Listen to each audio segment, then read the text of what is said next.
इस कार्यक्रम के प्रायोजक हैं रोजगार डेवलपर्स। नमस्कार, आप देख रहे हैं पल्स 24 न्यूज में आपके साथ दिव्या बेन्यूली। वक्त हो चला है उत्तराखंड और उत्तर प्रदेश की खबरों का, लेकिन उससे पहले नजर डालते हैं हेडलाइंस पर। उत्तर प्रदेश में मेधावी बेटियों की स्कूटी योजना में सरकार ने उठाया बड़ा कदम। योगी सरकार का बड़ा फैसला, स्कूटी योजना से शिक्षा को मिलेगी सुविधा। मथुरा में गेस्ट हाउस में लगी भीषण आग, कांग्रेस नेता मुकेश धनगर ने खुद संभाली जिम्मेदारी, पुलिस प्रशासन पर उठे कई सवाल। उत्तराखंड नामनगर हल्द्वानी में अधिवक्ताओं का जोरदार प्रदर्शन, 23 फरवरी से अनिश्चितकालीन आंदोलन की दी चेतावनी।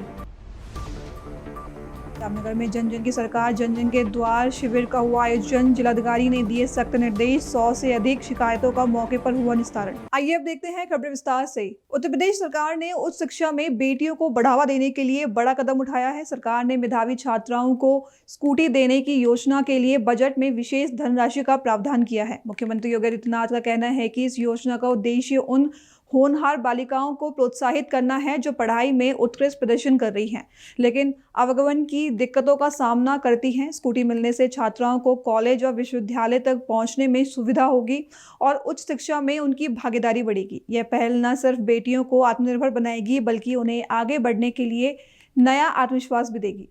प्रदेश सरकार ने उच्च शिक्षा में बेटियों के लिए खासतौर पर जो हमारी मेरिटोरियस छात्राएं हैं, उन बालिकाओं के लिए स्कूटी देने के कार्यक्रम के लिए भी धनराशि की व्यवस्था इस बजट में की है, जो बेटियों को सुगम यातायात के लिए और उस व्यवस्था को और सुगम बनाने में सरकार, यानी स्मार्टफोन, स्मार्ट आपका जो है टैबलेट के साथ, स्मार्टफोन के साथ या स्मार्टफोन के साथ ये व्यवस्था अतिरिक्त उनके लिए वहां पर उपलब्ध करवाई जा रही है। इसके अलावा प्रदेश के अंदर हम लोगों ने दिव्यांगजन कल्याण के अंतर्गत स्कूल में या कोई ट्रेनिंग ले रही दिव्यांग छात्रा के लिए ई ट्राईसाइकिल यानी मोटराइज्ड ट्राईसाइकिल उपलब्ध करवाने के लिए भी एक व्यवस्था की है। प्रदेश के अंदर डीडीआरसी की स्थापना हो, दिव्यांगजनों के लिए उनके नजदीक के सेंटर में ही कृत्रिम अंग उपकरण वितरण के लिए स्क्रीनिंग और उपकरण वितरण हो सके, उनको ये सुविधा उपलब्ध हो सके, इसके लिए बजट में इसका प्रावधान किया गया है। 3 से 7 वर्ष के दिव्यांग बच्चों के लिए शिक्षण प्रशिक्षण के लिए डे केयर सेंटर की स्थापना के लिए भी धनराशि की व्यवस्था की गई है। और अन्य जनपदों की लिस्ट से खासतौर पर कुछ जनपद हैं अयोध्या, मथुरा, झांसी, मुजफ्फरनगर, देवरिया, जौनपुर, जहां पे समेकित विशेष माध्यमिक विद्यालयों के स्थित दिव्यांग जनों के लिए विद्यालय होते हैं, इसके निर्माण की कार्रवाई को भी इसमें हमने इसकी व्यवस्था इसके साथ की है। प्रदेश के अंदर यानी ये इस दिव्यांग बच्चों के प्रशिक्षण के लिए भी अन्य 9 जनपदों में भी गोरखपुर, वाराणसी, प्रयागराज, अयोध्या, लखनऊ, बरेली, झांसी, मेरठ और आगरा में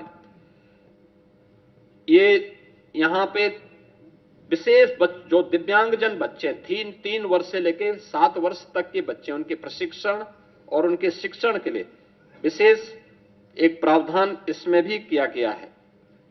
इसमें प्रदेश ने यह भी एक नए कार्यक्रम को आगे बढ़ाने का कार्य किया है। उत्तर प्रदेश के मथुरा में गेस्ट हाउस के उद्घाटन कार्यक्रम के दौरान अचानक आग लगने से अफरा तफरी मच गई। बताया जा रहा है कि शॉर्ट सर्किट के कारण आग भड़की। मौके पर मौजूद कांग्रेस जिला अध्यक्ष मुकेश धनगर ने तत्परता दिखाते हुए राहत कार्य में हिस्सा लिया। मुकेश ने बताया कि वे वहां से गुजर रहे थे, तभी आग लगने की सूचना मिली। उन्होंने तुरंत गाड़ी मोड़ी और मौके पर पहुंचकर स्थानीय लोगों के साथ आग पर काबू पाने का प्रयास किया। भैया बहुत ही दुखद घटना थी। अचानक शॉर्ट सर्किट से एक गेस्ट हाउस में जो आज उसका उद्घाटन था, जो पता लगा आग लग गई। उसमें तमाम उनके परिवारजन थे। मैं यहाँ से निकल रहा था, पता लगी तो गाड़ी तत्काल मोड़ के लेके आए। वहाँ पानी की जो उनका कार्यक्रम चल रहा था, तो पानी की कैने रखी हुई थी, उनको उठा के फेंकने का काम किया। मट्टी जो हो सकता था उस समय वो काम करने का काम किया। उसके 20 मिनट बाद एक गाड़ी पानी की आ गई, तो हमने खुद ही मोर्चा संभाला और उसको लगा के आग को काबू पे पाने का काम किया। उसमें 2 बच्चे अंदर थे, चीख पुकार कर रहे थे। हमने कहा अंदर ही रहे अभी। फिर हमने थोड़ी आग पर काबू किया तो उसको बड़े बच गया। वो जनानी नहीं हुई, थोड़ा झुलसा है, वो खतरे से बाहर है। उसके 1 घंटे बाद प्रशासन की गाड़ियां आ गई थी, तो बहुत काफी नुकसान हुआ। जनानी नहीं हुई है, बाकी बिहारी जी की कृपा है। जो कि ऐसी यहाँ घटना नहीं घटी, जो कि आदमी यहाँ आपने अपनी जान करवा के आप आपको ये भैया आपने वो कहा कि ये हमारा एक मानव धर्म है कि एक व्यक्ति के व्यक्ति काम आना चाहिए।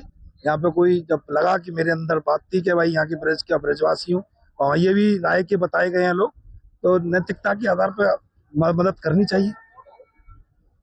उत्तराखंड के रामनगर और हल्द्वानी में राजस्व विभाग की कार्यप्रणाली को लेकर अधिवक्ताओं का गुस्सा खुलकर सामने आया है। तहसील परिसर में वकीलों ने जोरदार प्रदर्शन करते हुए जमीन के दाखिल खारिज मामले में देरी, समान मामलों में अलग अलग फैसले और बार बार तारीख दिए जाने की जैसी समस्याएं पर सवाल उठाए हैं। अधिवक्ताओं का कहना है कि वे पहले जिलाधिकारी से मिल चुके हैं, समाधान दिवस में भी वार्ता कर की मांग कर चुके हैं, लेकिन संतोषजनक कार्रवाई नहीं हुई है। बार एसोसिएशनों ने चेतावनी दी कि यदि ठोस लिखित आश्वासन नहीं मिला तो 23 फरवरी से प्रदेश भर में अनिश्चितकालीन आंदोलन शुरू किया जाएगा, जिसका सीधा असर न्यायिक व्यवस्था पर पड़ सकता है। देखिए, पूरे जिले भर में और मैं तो कहता हूँ पूरे उत्तराखंड में राजस्व न्यायालयों में, राजस्व विभागों में बहुत सारी अनियमितताएं हैं और यहाँ पर शॉर्टकट रास्ते अपनाए जाते हैं। कुछ प्रभावशाली लोगों के काम होते हैं और एडवोकेट को सम्मान की दृष्टि से नहीं देखा जाता है। वादों में उपस्थिति नहीं होती है या क्या बोलते हैं उनको, न्यायिक अधिकारी अगर नहीं बैठ रहे हैं तो 2-2, 3-3 घंटे तक तारीखें देने के लिए उनको बैठाला जाता है। इतना समय हमारे अधिवक्ता पे नहीं है और बहुत सारी हमारी मांगे हैं इसमें, जैसे 143 की फाइल है। हम कहते हैं वकील का वकालतनामा लगना ही चाहिए ताकि पारदर्शिता बनी रहे, इसीलिए आंदोलन किया है। अभी तो लड़ाई है, आगे और लड़ाई है। अगर हमारी मांगे नहीं मानी गई तो आगे और भी इससे बड़ा आंदोलन यहाँ पे। उत्तराखंड के रामनगर में सरकारी स्कूल के बच्चों को अपनी बुनियादी सुविधाओं के लिए सड़क पर उतरना पड़ा। राजकीय प्राथमिक विद्यालय कंजर पड़ाव में स्कूल भवन न होने से बच्चे खुले टीन शेड के नीचे पढ़ाई करने को मजबूर हैं। बच्चों ने करनी सेना के साथ मिलकर एसडीएम के माध्यम से मुख्यमंत्री पुष्कर सिंह धामी को ज्ञापन भेजा है। बच्चों का कहना है कि भवन निर्माण के लिए विभाग के पास बजट नहीं है, जिससे उनकी पढ़ाई प्रभावित हो रही है। उन्होंने कहा कि वे पढ़ाई में होनहार हैं, लेकिन सिस्टम की उदासीनता उनके भविष्य पर भारी पड़ रही है। करनी सेना के कार्यकर्ताओं के साथ बच्चे एसडीएम कार्यालय पहुंचे और मुख्यमंत्री व शिक्षा मंत्री से जल्द स्कूल भवन निर्माण की मांग की। देखिए, इसमें जो मुझे पत्र मिला है, इसमें मुख्य शिक्षा अधिकारी और जिलाधिकारी महोदय से वार्ता की जाएगी और कुछ पैसा भी इसमें आवंटित हुआ है, मेरे संज्ञान में लाया गया था। उस पैसे के तहत वहाँ पर कुछ निर्माण कार्य किया जाना था, वो पता किन कारणों से रुका हुआ है, उसकी जांच भी कराएंगे और साथ ही जल्दी से इस कार्य को पूर्ण करने का प्रयास करेंगे। ठीक है। करनी सैनिकों की तो पीड़ा है ही, लेकिन ये जो देश का भविष्य है, ये जो बच्चे हैं, इन बच्चों की पीड़ा को, क्योंकि ये बच्चे अपनी पीड़ा इस तरीके से रख नहीं सकते, इसलिए संगठन के माध्यम से उस पीड़ा को आज हम लोग रख रहे हैं। ये बच्चे बैग लेके आए, ये देखिए, ये बच्चे बैग लेके आए, ये खाली बैग लेके आए हैं और बच्चे कह रहे हैं कि इस बैग में हमारे स्कूल डाल दीजिए, आप हमारे इस बैग में विद्यालय डाल दीजिए, हमारे इस बैग में हम धूप से, हम वर्षा से, हम आंधी तूफान से, हम उस चीज से बचे, हमारे बैगों में डाल दें। ये आज मांग करने के लिए यहाँ पे आए और बड़ी शर्म की बात है कि शिक्षा, जबकि सरकार को स्वास्थ्य, शिक्षा और रोजगार के लिए ही चुना जाता है, जो महत्वपूर्ण है, और शिक्षा के बिना कैसे। कानपुर में एचडीएफसी बैंक से जुड़े वायरल वीडियो मामले ने तूल पकड़ लिया है। अब इस मामले ने पूर्व बैंक कर्मचारी रितु त्रिपाठी के पति ऋषि मिश्रा का बयान सामने आया है, जिसमें उन्होंने लगाए गए आरोपों को खारिज किया है। ऋषि मिश्रा ने कहा कि कैमरे के सामने कोई भी व्यक्ति किसी महिला के साथ गलत भाषा का प्रयोग नहीं कर सकता। उन्होंने यह भी दावा किया कि किसी की जाति को लेकर कोई सवाल नहीं किया गया है। उनका कहना है कि यदि उन्होंने अपनी बहन से मामले की जानकारी ली तो इसमें कुछ भी गलत नहीं है। साथ ही उन्होंने आरोप लगाया कि संबंधित महिला पीड़ित कार्ड खेल रही है। फिलहाल वायरल वीडियो को लेकर विवाद बढ़ता जा रहा है और मामले में जांच की मांग भी उठ रही है। प्लीज आपके चैनल द्वारा फिर बताना चाहूंगा, कोई भी बंदा जहाँ सीसीटीवी है, आदमी मेन किसी भी लेडीज से बदतमीजी नहीं कर सकता। जहाँ कैमरा नहीं लगे वहां पे जाके बदतमीजी कर सकता है। हाँ, और वो लेडीज अगर बदतमीजी कर रही है तो अगर किसी ने ये बोल दिया कि भाई अकड़ देखो कितनी है, तो ये कहना गलत है। हम कह रहे हैं सुनो, और आप सीसीटीवी देख लीजिए। मैं कुछ बोलना नहीं चाहूंगा क्योंकि मुझे ऑनलाइन वीडियो से धमकी दी जा रही है, फेसबुक पोस्ट, और हमारी आस्था सिंह को रानी लक्ष्मीबाई बना दिया गया है, मुझे लंका का रावण बना दिया है। सुनिए, मैं परशुराम की औलाद हूँ, वंशज हूँ, पहली चीज परशुराम की। और मैं मतलब इतना डिप्रेशन में था इस मैटर से रहने के बाद कि ये हमारी वाइफ से ही आप खुद पूछ लें, हमारे घर वालों से पूछिए कि मैं खुद नहीं निकल रहा था, क्योंकि भरी सभा में आपकी बेइज्जती हो जाए, राजा वो रंक में, ऐसा सीन अगर कहीं हो जाए तो हम क्या करेंगे। हम भी भाई इंसान हैं और कहते नहीं कि आदमी है, पहली चीज। और मैं कोई नेता नगरी वाले शब्द नहीं बोल रहा हूँ। उन्होंने यूजीसी बिल और ये बिल, अरे यार मैंने तो वहाँ यूजीसी बिल लेके फॉर्म लेके गया था का कि आप ठाकुर हो, हमने तो नहीं बोला था ना, हम प्री प्लानिंग से गए थे ना, हम वीडियो लेके गए थे। जब अब क्या बताएं, हमने ये नहीं कहा कि आपकी जाति कौन, वो इसी क्वेश्चन पे कह रही है जाति को। मैं क्यों पूछूंगा, आप हमारी वाइफ के साथ काम कर रही हैं, शहर में कई लोगों की वाइफ काम करती होंगी और उन वाइफों के साथ कई लोग काम करते होंगे, तो उनके पति को पता होगा मेरी वाइफ के साथ कौन कौन काम कर रहा है। मैं जाति क्यों पूछूंगा। अगर मेरा अपनी बहन से पूछना ये है कि भाई क्या मामला हो गया था, तो मैं गलत हूँ। मैं इसलिए भी गलत हूँ कि मैं ब्राह्मण हूँ, बस इतना ही। प्रताड़ित कर दिया गया वीडियो द्वारा और अब चीजें मारी जा रही। मतलब मेरी कोई नहीं, मैं मर्द समाज में हूँ तो मेरी कोई नहीं। विक्टिम कार्ड खेल रहे हो आप लेडीज होके, एक गलत चीज है। विक्टिम कार्ड खेलना एकदम गलत चीज है। मैं गलत नहीं था, बनी सी बात है, कोई भी इंसान है, कोई भी आदमी अगर इतना लेडीज बोलेगी तो दो शब्द वो भी बोलेगा। मैं फिर कह रहा हूँ, मैं रुद्राक्ष पहने, मैं झूठ नहीं बोल रहा हूँ, फिर बता रहा हूँ, मेरा सुबह नसीब ना हो अगर मैंने कोई बदतमीजी की हो। सीसीटीवी फुटेज निकालो, उनके सीनियर ने सीसीटीवी फुटेज देख ली और मतलब मैंने नहीं देखी। ये कहाँ का न्याय है भैया। तुम सीनियर हो, तुम्हारे पास पैसा है, सब कुछ आप देख लोगे, हमारे पास पैसा नहीं, मैं मंदिर में हूँ, गरीब हूँ, तो मतलब सब चीजें वही है। तो कुछ लोग इस पे ये भी कह रहे हैं कि नेता नगरी कर रहा है ये। अरे भाई, मैं नेता नगरी क्यों करूंगा, मैं किसी लड़की को लेके नेता नगरी क्यों करूंगा। अगर मुझे शामिल होना होगा कहीं भी शामिल हो जाऊंगा, मैं बैंक में नेता नगरी क्यों करने जाऊंगा। मैं अपनी बहन की रक्षा नहीं कर सकता, रक्षाबंधन त्यौहार आता है रक्षा करने के लिए, मैं अपनी बहन की रक्षा तक नहीं कर सकता। कोई बदतमीजी कर रहा है, करने दें। धमकियां भी आपको मिल रही है जी। अगर उनके एम्प्लॉय अगर न पकड़ते, मैं एक चीज और बता रहा हूँ, तो आप वीडियो में खुद देख रहे हैं, जनता देख रही थी उस वीडियो में मुझे कैसी भद्दी गालियां दी जा रही थी। और ये मेरी बेइज्जती का सवाल है। आदमी ये भी कह रहा है, जब इंसान होके मर्द होके तू कुछ कर नहीं पाया उस लड़की का, हम क्या करें। अभी मैंने नहीं किया है तो इतना बड़ा उन्होंने बोल दिया, इतना बड़ा शब्द कह रही है। जाति पूछी, मैं क्यों पूछूंगा तुम्हारी जाति, बस इस शब्द का मुझे जवाब दे, मैं क्यों पूछूंगा। बताइए, ठाकुर वर्सेस ब्राह्मण जो हो रहा है सोशल मीडिया आप देख रहे हैं। जी जी। जब उन्होंने वीडियो डाला तो ठाकुर, उन्होंने कहा मैं ठाकुर हूँ, फिर आपकी अरे वाइफ ने वीडियो डाला, उनका ब्राह्मण। हाँ, कैसे देखते हैं एक्चुअली मैं इस प्रकार से देख रहा हूँ, क्योंकि जब उन्हें अपनी, हर आदमी को अपनी जाति पे गर्व होना चाहिए। पहली चीज ये नहीं कि मैं यहाँ से हूँ, मैं वहां से हूँ, कुछ नहीं। दूसरी चीज ये, सबसे पहले हम एक इंसान है और इंसान की जाति बिरादरी नहीं होती है, इंसान इंसान होता है भैया। हम जानवर नहीं है कि हम भौंकने लगेंगे जबरदस्ती जाके। हम पागल कुत्ता नहीं काटा था कि हम उनसे पूछ लेंगे उनकी जाति क्या है। बस हम इस बात पे जोर देंगे मैंने जाति पूछी ही नहीं, और गाली जिसने दी उसके ऊपर कार्रवाई हो। बस आपको धमकी मिल रही है, आप पुलिस में जाएंगे? वाकई में अगर किसी ने बदतमीजी कर दी, मेरी लोकेशन तक निकाली जा रही है कि मैं कहाँ रहता हूँ। मतलब इतना बड़ा गुनाह कर दिया सवाल पूछ के अपनी बहन से और मेरी वाइफ से। आप खुद, मैं बोलूंगा नहीं क्योंकि मुझे डर है कि मेरे ऊपर कुछ भी हो सकता है, कार से एक्सीडेंट कराया जा सकता है, कुछ भी हो सकता है। हाँ, मैं बता रही हूँ, मुझे समर्थन दें तो मैं सही होने के बाद, क्योंकि जिसको गाली दी गई वो मैं थी, वो मेरा परिवार था। जिसकी बेइज्जती की गई वो मैं और मेरा परिवार था। जिसके साथ इतना सब कुछ गलत हुआ, जिसको डायरेक्ट जान से मारने की धमकी दी गई कि मैं तुमको ठोक दूंगी, वो मैं और मेरे पति थे। पीड़ित मैं थी। तो उस कंडीशन पर मुझे वीडियो बना करके पहले बोलना चाहिए था। मैंने ऐसा कुछ नहीं किया, अगला बंदा वो करके लक्ष्मी भाई, मतलब सॉरी, मैं किसी को इंडिकेट नहीं करना चाहती हूँ।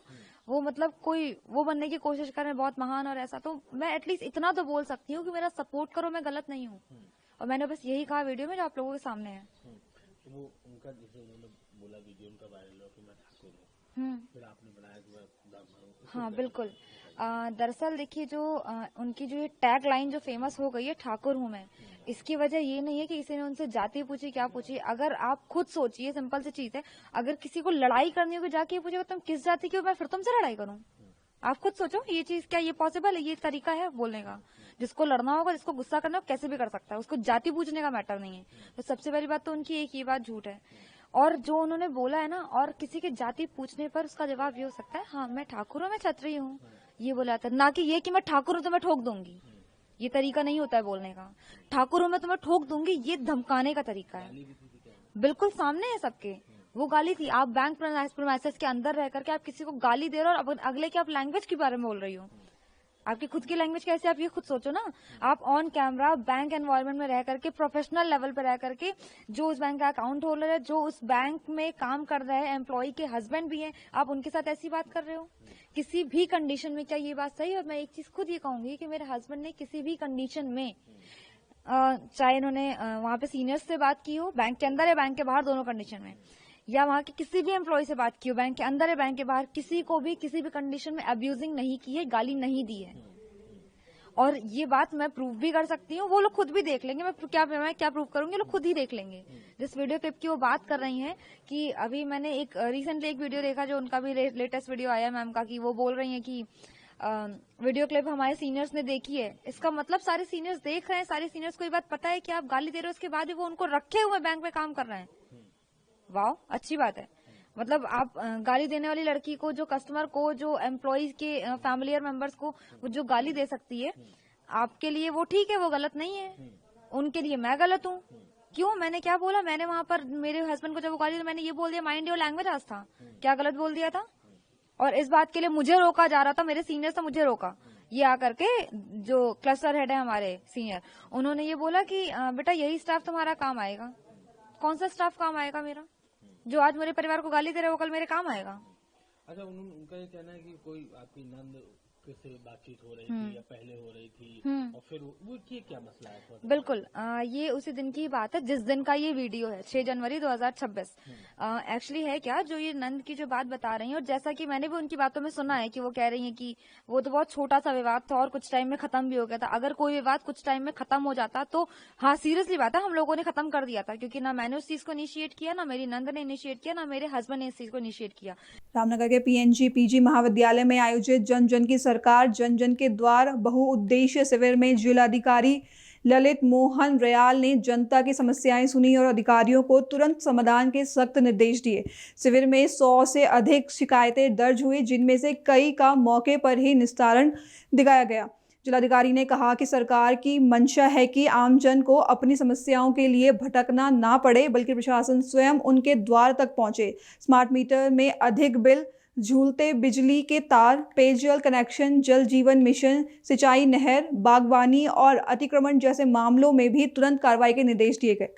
जन जन की सरकार जनता के द्वार अभियान के तहत जो शिविर आयोजित किए गए हैं, उसमें माननीय मुख्यमंत्री जी ने पहले न्याय पंचायत स्तर पर शिविर लगाने के निर्देश दिए थे। जैसे ही हमारे जनपद में 43 न्याय पंचायतों का प्रथम चरण में कवरेज हुआ, फिर इसमें जन समस्याओं को देखते हुए और जन आकांक्षाओं के अनुरूप इसे शहरी क्षेत्रों में भी लगाने के पुनः हमें निर्देश प्राप्त हुए हैं।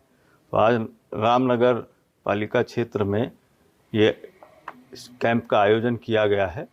मुख्यतः यहाँ पर जो जन समस्याएं हैं वो झूलते तारों की यूपीसीएल की समस्या है, पोल बदलने की है। ये बागवानी का क्षेत्र भी रहा है, तो यहाँ पर सिंचाई नहरों की समस्याएं भी हैं, जल जीवन मिशन को लेकर, पेयजल कनेक्शन को लेकर, और उसके अलावा कोसी रिवर में स्वच्छता को लेकर, कॉर्बेट का जो यहाँ पर एरिया है उसमें वन्य जीवों को लेकर, और जो सोलर फेंसिंग है, सोलर लाइट्स हैं, तो इसमें अभी अभियान चल रहा है। अभी शिविर में 100 के आसपास शिकायतें सुन ली गई हैं। अभी इतनी ही और शिकायतों की सुनवाई जारी है। तो उम्मीद करते हैं कि इसमें डोर स्टेप पे आम जनमानस को इसका लाभ होगा। और जो हमारा स्वच्छ भारत मिशन है, रामनगर एक पुराना शहर है, तो उसको स्वच्छ भारत मिशन में रैंकिंग के लिए जो भी यथासंभव प्रयास करने होंगे, पालिका उस दिशा में कदम बढ़ाएगी। रामनगर में शादी का झांसा देकर दुष्कर्म करने वाले के मामले में पुलिस ने बड़ी कार्रवाई की है। पीड़िता की शिकायत पर दर्ज मुकदमे में आरोपी युवक को बुधवार को गिरफ्तार कर लिया गया। दरअसल महिला ने तहरीर देकर आरोप लगाया था कि जुनैद नाम के युवक ने शादी का भरोसा देकर उसके साथ दुष्कर्म किया। कोतवाल सुशील कुमार के अनुसार आरोपी जुनैद निवासी टांडा मल्लू को मुखबिर की सूचना पर नए कोसी पुल क्षेत्र से गिरफ्तार किया गया है। पुलिस ने आवश्यक कानूनी कार्रवाई पूरी करने के बाद आरोपी को कोर्ट में पेश किया, जहां से उसे न्यायिक हिरासत में जेल भेज दिया गया है। पुलिस का कहना है कि मामले में आगे कार्रवाई जारी है। अभी के लिए बस इतना ही। खबरों के लिए बने रहे पल्स 24 न्यूज के साथ। तब तक के लिए नमस्कार। इस कार्यक्रम के प्रायोजक थे रोजगार डेवलपर्स। तुम दोनों की मेहनत बहुत रंग लाई है बेटा, घर बहुत सुंदर बना है। ये मेरे पापा का घर। पता है, देख तेरे पापा की नेम प्लेट अपने हाथों से लगाऊंगा। नेम प्लेट तो लग चुकी पापा।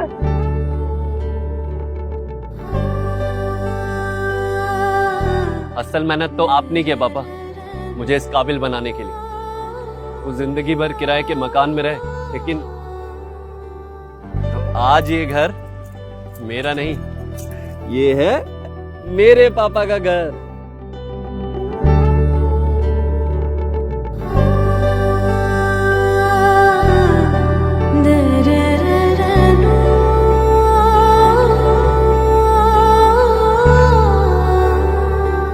उड़ान सपनों की, आंगन खुशियों का और साथ सकर्णी का।